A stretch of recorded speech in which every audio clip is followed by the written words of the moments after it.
Few minutes movies के दोस्तों, आज हम एक्सप्लेन करने वाले हैं दी वैनिश्ड 2018 को। फिल्म शुरू होती है नेचुरल साइंस इंस्टीट्यूट से। रात का वक्त है, 8 बजे के आसपास का टाइम है और हम इस आधी अंधेरी बिल्डिंग में एक नाइट गार्ड को देखते हैं जो बड़े ही आराम से टीवी देख रहा था। लेकिन अचानक से बिजली फ्लक्चुएट करने लगती है और ऊपर के फ्लोर से कुछ अजीब सी आवाजें आने लगती हैं। तो वो वॉचमैन वहाँ चेक करने जाता है। ऊपर के फ्लोर में जाने के बाद से ही उसे महसूस हो रहा था कि यहाँ पर उसके सिवा कोई और भी है। वहाँ हमें किसी का साया भी नजर आता है, लेकिन गार्ड को वहाँ एक लड़की की लाश नजर आती है जो अगले मंजर में लाइट फ्लक्चुएट के साथ ही गायब हो जाती है। वो वॉचमैन बहुत ज्यादा डर गया था और साथ ही वो किसी को कॉल करने की कोशिश करता है, मगर वो इतना कांप रहा था कि उसका फोन उसके हाथ से फिसलकर दरवाजे के नीचे से ही एक कमरे के अंदर घुस जाता है। और जब वो वॉचमैन उस दरवाजे को खोलने की कोशिश कर रहा था, कोई उसके सर पर जोर से वार करता है जिससे वो बेहोश हो जाता है। एक नेशनल सेंटर से एक लाश गायब हो चुकी थी। एक गार्ड पर हमला हुआ था। इन्वेस्टिगेशन करना तो जरूरी था। 2 घंटे के अंदर ही 4 पुलिस ऑफिसर्स की एक टीम वहाँ पहुँच जाती है और इस केस में लीड करने वाले एक डिटेक्टिव वुजिंग होते हैं।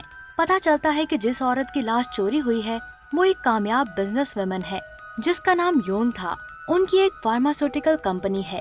उसने एक प्रोफेसर पार्क से शादी की थी जो कि उससे उम्र में काफी छोटा है और उसकी कंपनी में काम करता है।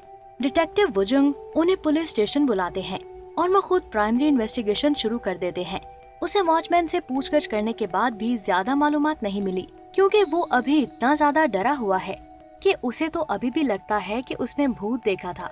बाहर से चोट लगने का कोई निशान नहीं है और सीसीटीवी फुटेज कुछ भी कैप्चर नहीं कर पाई क्योंकि बिजली फ्लक्चुएट हो रही थी और कंट्रोल रूम का दरवाजा अभी भी लॉक्ड है कि किसी ने उसका पासवर्ड बदल दिया है। अजीब बात यह है कि यौन के अलावा और कोई भी लाश गुमशुदा नहीं है। अगर ये किसी ग्रुप का काम होता तो वो लोग और भी लाशें चोरी कर सकते थे, लेकिन और किसी लाश का कवर तक हटाया नहीं गया तो जरूर ये कोई पर्सनल मसला ही होगा। उनका टारगेट सिर्फ यौन की लाश ही थी। दूसरी बात ये कि शायद ये किसी एक इंसान का ही काम है। किसी एक इंसान ने ही ये सब किया है क्योंकि वहाँ का दरवाजा धकेलने के बाद वो ऑटोमेटिकली अपनी जगह वापस आ जाता है। अगर 2 लोग होते तो एक लाश उठाता और दूसरा दरवाजे को पकड़ता, लेकिन यहाँ पर क्लियरली दरवाजे को किसी भारी चीज से ब्लॉक किया गया था और जमीन पर निशान है। डिटेक्टिव जब अपनी टीम मेंबर से ये सब डिस्कस कर रहे थे तो तभी योन के घर उसकी आखिरी रसूमात चल रही थी। योन का शौहर पार्क काफी दुखी है। घर में अफसोस करने के लिए बहुत सारे लोग आए हुए हैं। सभी उनसे कंसोल कर रहे हैं, मगर जैसे ही सारे लोग चले गए पार्क के चेहरे से सभी दुख भी गायब हो जाते हैं। पता चलता है कि वो सिर्फ ड्रामा कर रहा था, हत्ता कि उसे परवाह भी नहीं है क्योंकि उसने अपनी बीवी से कभी प्यार किया ही नहीं, क्योंकि वो जिन्ही नामी लड़की से प्यार करता है जो उसके बच्चे की माँ बनने वाली है। पुलिस ने जब पार्क को फोन किया था तब भी वो जिन्ही के साथ ही था और उसी घर में था। वो जल्दी से सेंटर के लिए रवाना हो जाता है, पर उसके फ्लैशबैक से पता चलता है कि यौन और उसका रिश्ता काफी डिस्टर्ब था। पार्क उसके लिए एक ट्रॉफी हस्बैंड था जिसे वो जब चाहे जहाँ चाहे कंट्रोल कर पाए। उसे शादी करके पार्क को पावर, पैसा, लग्जरी सब कुछ मिला था, लेकिन प्यार और इज्जत नहीं मिली। वो इस रिश्ते से काफी तंग आ गया था, इसलिए उसने यौन के ड्रिंक में जहर मिला दिया था। ये बात सिर्फ जिन्ही के सिवा किसी को पता नहीं है। प्राइमरी इन्वेस्टिगेशन में पुलिस को पता चलता है कि उनकी मौत हार्ट फेलियर की वजह से हुई थी। डिटेल्ड एग्जामिनेशन तो अभी हुआ ही नहीं, सब कुछ प्लान के मुताबिक ही चल रहा था, पर अभी यौन की लाश गायब हो जाना, ये कौन सा ड्रामा है। पार्क बहुत ही इरिटेट हो रहा था, उसे फिर से किसी मुसीबत में नहीं फंसना, मगर डिटेक्टिव वुजिंग का शक तो घूम फिर कर उसी पर आ रहा था।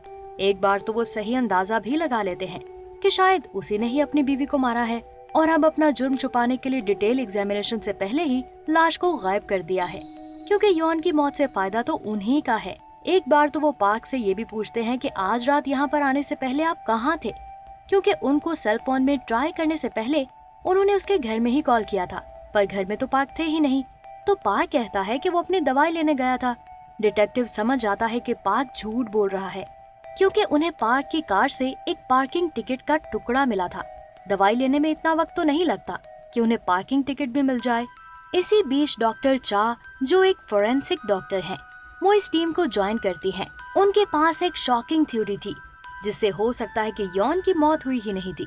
बस उनका दिल कुछ वक्त के लिए रुक गया था। ऐसे केसेस रेयर हैं, पर नामुमकिन तो नहीं। तो ये हो सकता है कि यॉन अभी भी जिंदा हो।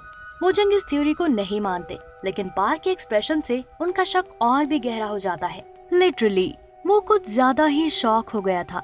यॉन जिंदा है, ये सुनकर वो बिल्कुल भी खुश नहीं लग रहा था, लेकिन वो बहुत जल्द खुद को संभाल भी लेता है। वुजंग उसे जितना भी परेशान करने की कोशिश क्यों न कर ले, पार्क के पास उसके हर सवाल का जवाब था।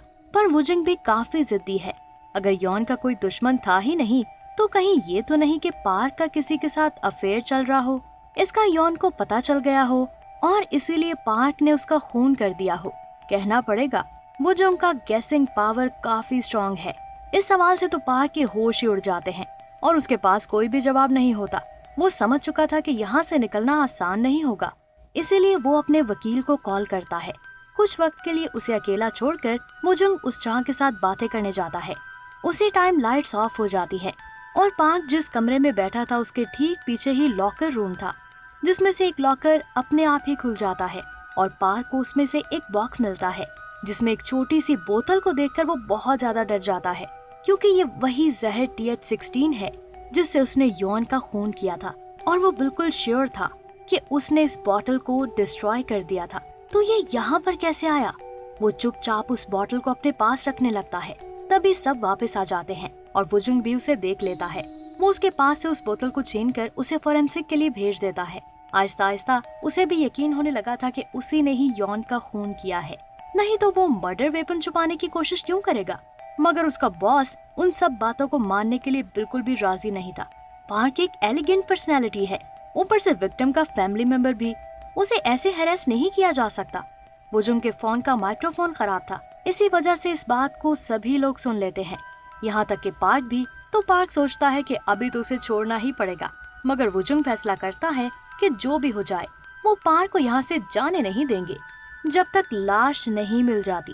तो अभी वुजंग को सबसे पहले ये ढूंढ निकालना होगा कि इस लाश को चुराया किसने है और कैसे। वुजंग उस हॉस्पिटल का ब्लूप्रिंट अच्छे से स्टडी करते हैं, तो उन्हें पता चलता है कि 2 फ्लोर्स के बीच में एक कनेक्टिंग टनल है।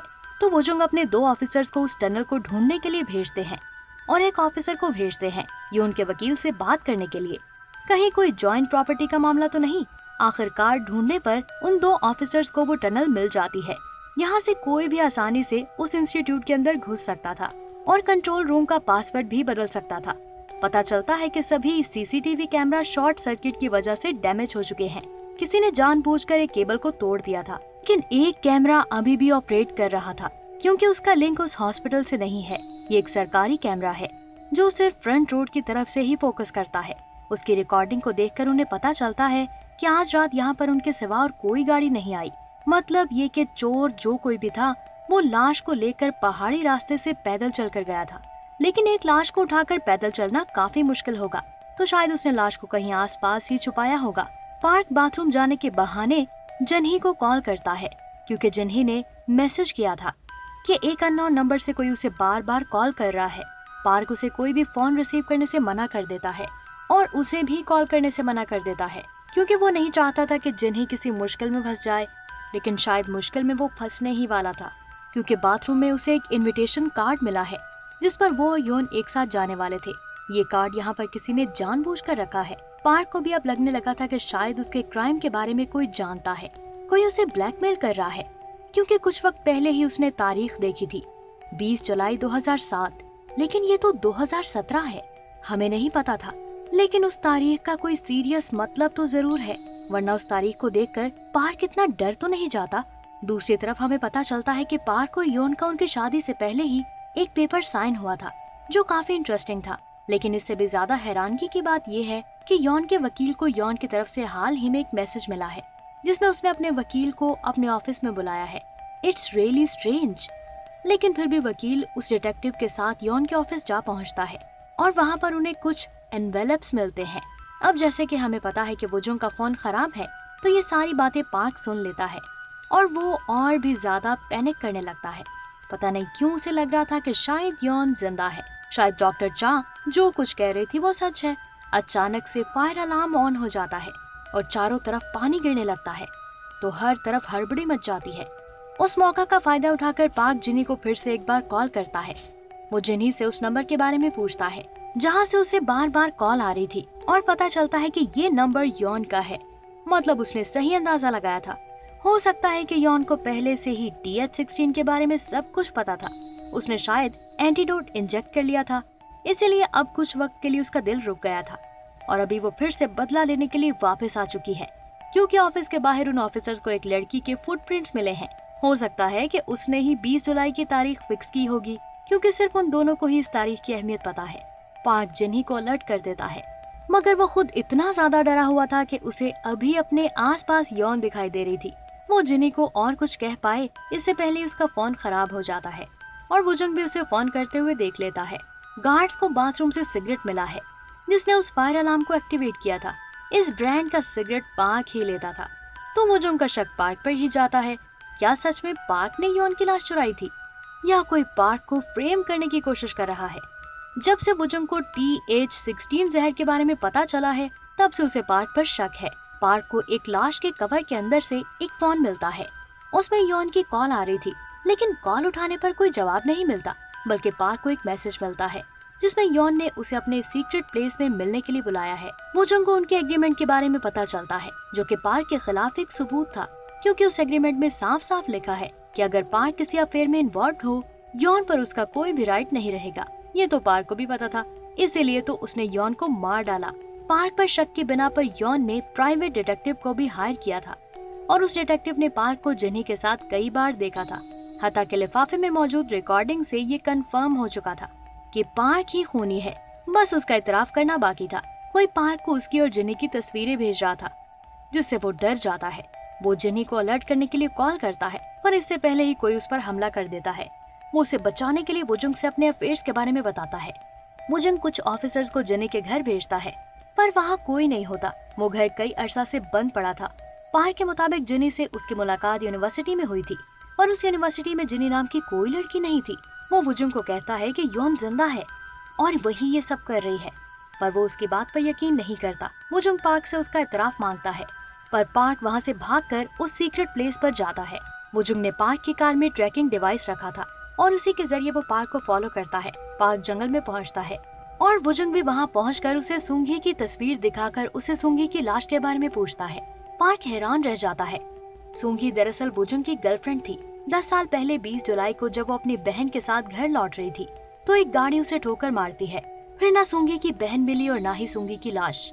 कुछ सालों के बाद वुजंग को याद आता है कि वो एक काली कार थी जिस पर यून फार्मास्यूटिकल का लोगो लगा हुआ था और हादसे के दिन ही पार्क की गाड़ी सर्विसिंग के लिए गई थी, यानी कि उस गाड़ी का एक्सीडेंट हुआ था। उस रात पार्क ने शराब पी रखी थी।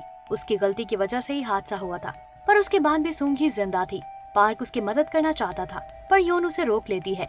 उन्होंने लाश को सीक्रेट प्लेस में दफना दिया। वुजंग को सब पता था, पर सबूत और सुंगी की लाश नहीं थी, इसीलिए वो कुछ नहीं कर पाया था।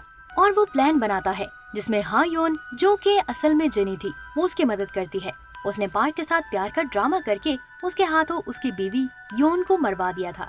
जिनी ने पार्क की बेल्ट में ट्रैकिंग डिवाइस लगाई थी, जिससे वुजंग ने उसे फॉलो किया। वुजंग ने पार्क को फ्रेम किया था क्योंकि उसी ने योन का TH16 जहर देकर खून किया था। वुजंग ने ही असल में योन की लाश चुराई थी और बाकी काम भी वही कर रहा था। उसी ने ही सब मैसेज भेजे थे और लाश के पास फोन भी उसी ने ही रखा था। जिनी के गायब होने के बाद पार्क उसे ढूंढते हुए सीक्रेट प्लेस जा पहुंचा। जब पार्क जिनी से मिलने गया तो जिनी ने उसके ड्रिंक में TH16 मिलाया था, जिसकी वजह से वो अब पैरालाइज हो गया था। पार्क वुजंग को वो जगह जहाँ सुंगी की लाश थी दिखाने के बाद बेहोश हो जाता है और होश आने पर वो गड्ढे में योन की लाश देखता है। पुलिस को वहाँ योन की लाश और TH16 मिलती है, जिस पर वो पार्क को गिरफ्तार कर लेती है। वुजंग ने ही योन की लाश वहाँ रखी थी। वो उसे मारना नहीं बल्कि सजा दिलवाना चाहता था। आखिर में वुजंग और जिनी साथ होते हैं क्योंकि उनका बदला पूरा हो गया था। वो दोनों अब सुंगी की यादों के सहारे ही अपनी बाकी जिंदगी गुजारेंगे। अब उनके लिए जिंदगी जीना थोड़ा आसान होगा। इसी के साथ ही ये मूवी एंड हो जाती है।